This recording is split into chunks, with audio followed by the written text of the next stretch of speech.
తాకట్లో ఉన్న మీ బంగారాన్ని విడిపించి ఆ రోజు ఆన్లైన్ రేటుకి కొంటాం. Sharma gold company. కన్న కొడుకుపై ప్రేమ ముందు మతం కులం గుర్తుకు రాలేదు. ఆ కలియుగ వెంకటేశ్వరుడే గుర్తుకొచ్చాడు. పెను ప్రమాదం నుంచి కుమారుడు క్షేమంగా బయటపడడంతో తిరుమలలో తలనీలాలర్పించారు పవన్ కళ్యాణ్ భార్య అన్నా లెజినోవా.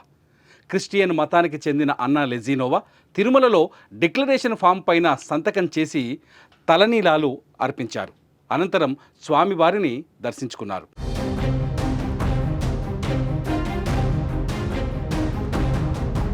గత వారం సింగపూర్లో ఆంధ్రప్రదేశ్ డిప్యూటీ సీఎం పవన్ కళ్యాణ్ చిన్న కుమారుడు మార్క్ శంకర్ చదువుతున్న పాఠశాలలో అగ్ని ప్రమాదం జరిగింది.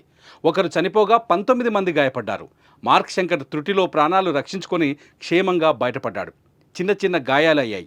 సింగపూర్లో చికిత్స అనంతరం మార్క్ను పవన్, అన్నా లెజినోవా దంపతులు ఇండియాకు తీసుకొచ్చారు. కుమారుడిని పవన్ భుజం పైన ఎత్తుకొని తీసుకొచ్చిన దృశ్యాలు వైరల్ కూడా అయ్యాయి.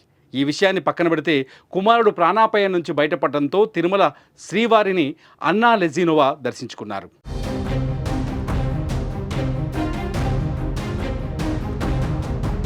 ఆదివారం సాయంత్రం తిరుమలకు చేరుకొని సాధారణ భక్తురాల్లాగా కళ్యాణకట్టకు వెళ్లి అన్నా లెజినోవా తలనీలాలు సమర్పించుకొని భక్తిని చాటుకున్నారు. అంతకంటే ముందు డిక్లరేషన్ ఫామ్ పైన సంతకం చేశారు.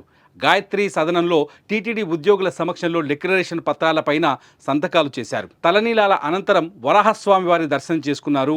సోమవారం ఉదయం సుప్రభాత సేవలో తిరుమలేశుని దర్శనం చేసుకున్నారు. స్వామివారి దర్శన అనంతరం రంగనాయకుల మండపంలో అన్నా కొనిదెల గారికి వేద పండితులు వేదాశీర్వచనం అందించగా ఆలయ అధికారులు శ్రీవారి తీర్థ ప్రసాదాలు అందజేశారు.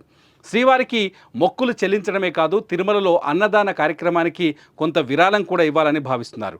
పవన్ కళ్యాణ్ భార్య చేస్తున్న పని పట్ల అభిమానులు, కార్యకర్తలు హర్షం వ్యక్తం చేస్తున్నారు. మరి మీరేమంటారో ఈ వీడియో కింద కామెంట్ చేయండి.